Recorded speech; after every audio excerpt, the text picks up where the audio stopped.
Well, hello the Internet's Ghost here, and welcome back to episode 28 of Minecraft Creative, in which today we are...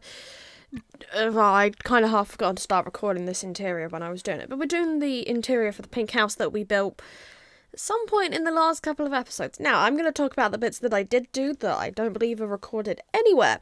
So, for the floor, I decided to go with stripped oak wood and rotated it, so you ended up with kind of like a checker pattern, but it's all in the same colour, so... It's nice, I like it. I don't remember where I saw that being done, but I went, oh, that actually makes a lot of sense. I've then gone in and added a bunch of candles, and all of the stuff inside is pink and blue to try and complement each other. There's paintings and all sorts. I then went in and built out the garden that I wanted. There's really not much to it. I put some moss down, I built a tree. I used prismarine to form kind of a wall around the edge, and then made a little archway out of sandstone so that then blends all of this into the neighbouring sandstone area. Because it was kind of all thrown together a bit strangely, to be completely honest. But hey, what is an ams.a build without it being a little bit bizarre? So here we are building the tree. I'm using... I used azalea. Flowering azalea instead of... whatchamacallit. I put it all on as flowering azalea first, and then went in and took away the flowering bits and replaced it with normal stuff as I saw fit. Oh, I also added a chair using a combination of jungle stairs and trapdoors, so that, well, one section has a different back to the other. What else did I do? I went in, added some patches of grass to break up the moss, and fortunately, because of the biome we're in, the moss and the grass are a relatively similar colour, so it works well enough. I then went in and absolutely covered the floor in the different kind of tile-based foliage. I really like the wildflowers, and I also like the leaves. At the minute, I've been putting them a lot in the corners of builds, so it looks like the wind's blown it in there, particularly because this build borders the coast. I kind of imagine that, particularly for that outer ring of buildings, it's going to be quite windy. It's trying to put real world logic into game mechanics. Unfortunately, there is not going to be any naturally spawning dead leaves, because this area was generated in long before the update. But yeah, there's that.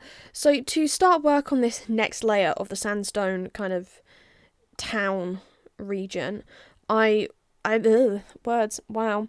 I started by just building a bunch of kind of boxes. They're all connected together so that I could get an idea for the different heights that I wanted the different sections of the buildings to be. And then apparently stopped and just stared at a corner for a while, which... That's highly entertaining footage. There we go. What was I doing? Why did I set the time today and not... Okay, I'm now going to cut some footage. Oh no, or not. We're just going straight back into it. There we go. Well done, past me.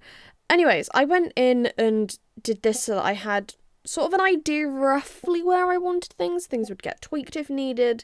Roof heights might vary a little. And then I began with putting in some archways. And I don't really know what my inspiration was for this. I think I just wanted to try and build something that was a little bit different. I've spent a lot of time doing log cabins and like pointy roofed houses, I guess, for a good long time now as my main build style, and I want to branch out. I want to learn other stuff. So I started off by doing the floor on the first bit of interior using some terracotta and trying to come up with my own sort of mosaic pattern. I like it. I mean, the cyan doesn't necessarily match super well. I also wasn't really sure what to do in those other bits, so I just filled it with sandstone and went with it. I don't think it's too bad. I think it's a shame that I didn't potentially put it in a slightly bigger room. But such is the nature of building. You will always regret something about it. I then went in and made sure I left gaps for windows and started trying to build what was going to be the interior of the bar area. There is lots of little bars and taverns that are going to pop up in here. Because I kind of like the idea of, like, I know once upon a time, like, the village I lived in, we had, like, multiple pubs. The majority of them are gone now. I think we have 2 pubs left. Yeah, I think we have 2 pubs left. And I'm talking we had like 5 or 6 at one point. I don't know the exact numbers, and I'm not even saying all of them were open when I was alive. But once upon a time, where I live had a heck of a lot of pubs. So I liked the idea of, okay, this place, it is a harbour town. It's almost logical that there would be a lot of places for people to go and eat and drink. You're going to have people coming in that aren't like permanent residents there, and it's trying to think logically about, well, I know that I'm going to have this as like one of the main trading hubs of this region. Not that I've really, because the rest of it's connected by train over in the other area.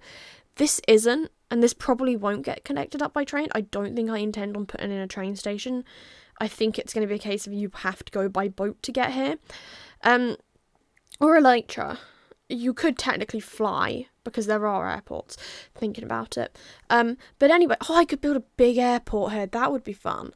No, that requires a lot of terraforming, and I already terraformed a load of area for the military base that I haven't continued working on. I'm waiting until we're a bit closer to the next drop so that I can do like my airship hangars and put the happy ghasts in it, because that's my idea of fun. I then went in, added some plants.